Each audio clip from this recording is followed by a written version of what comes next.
All right, today we're jumping into something really fascinating, a concept from a 2026 white paper that imagines a future system called SofiCoin. And its goal is, well, it's huge. It's about mapping and even helping to rewire the deepest, most hidden parts of our minds. So yeah, let's get right into it. I mean, really? Just stop and think about that for a second. What if you could see a map of your own subconscious? A technology that doesn't just track your surface level habits, but shows you the why behind them, the hidden currents that are actually in the driver's seat. Imagine a tool that could help you see the real roots of your anxiety, or your impulses, or even addiction, and then, and this is the key part, actually give you a way to gently reshape them. That's the huge promise at the heart of this whole SoFi coin idea. Okay, so the first question is why? Why would we even need a tool this powerful? Well, according to the white paper, it all comes back to a fundamental problem that, let's be honest, a lot of us face every single day: our hidden inner patterns. And that's really the crux of it, isn't it? We try to use willpower. We try to consciously tell ourselves to change, but so often, the real engine driving the car is buried deep in our subconscious. We're talking about things like anxiety, addiction, impulsivity. These challenges are everywhere, and their roots are often just beyond our conscious control. Traditional methods can only go so far. So, this is where the paper proposes its solution, and it's a fascinating one. A unique blend of some seriously cutting-edge tech and, what I find really interesting, a kind of natural wisdom. So what is the SofiCoin system? Well, it's a non-invasive wearable system, and it brings together a few really powerful things. First, you've got AI.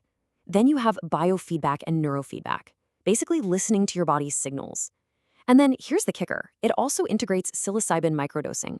The whole idea is to use these tools together to reveal and then help repattern what's going on in the subconscious. Now, the goal here isn't to turn us into robots, perfectly calm and emotionless. Not at all. It's really all about empowerment.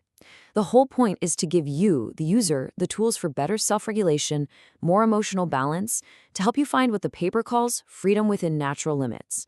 It's about finding that harmony, but on your own terms. Okay, so that's the big picture, the grand vision. But how would something like this actually work?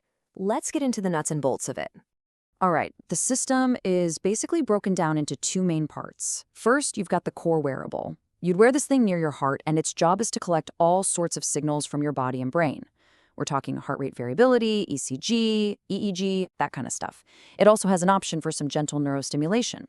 On the other side, you have the support modules. This is where the psilocybin microdoses come in, along with a companion app, or maybe even a VR interface to guide the whole experience.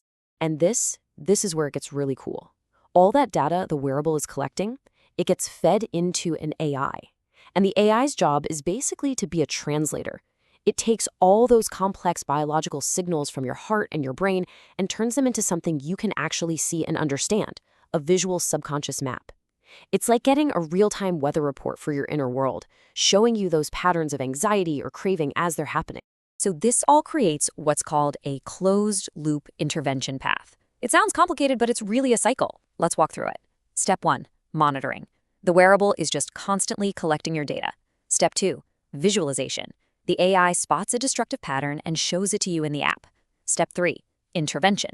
The AI then suggests what to do, maybe some breath work, or maybe it's time for a microdose. Step 4, training. This is where you get involved, playing neurofeedback games to build new, healthier pathways. And finally, Step 5, tracking. The AI measures how you're doing and shows you your progress. See? It's a constant loop of monitoring, seeing, acting, and tracking. Okay, so that's how it's supposed to work. But I know what you're thinking. A system that combines AI, brain stimulation, and psychedelics? That's a lot. And it immediately brings up some pretty big questions about the science, the safety, and obviously the legality of it all. The good news is the paper dives right into these concerns.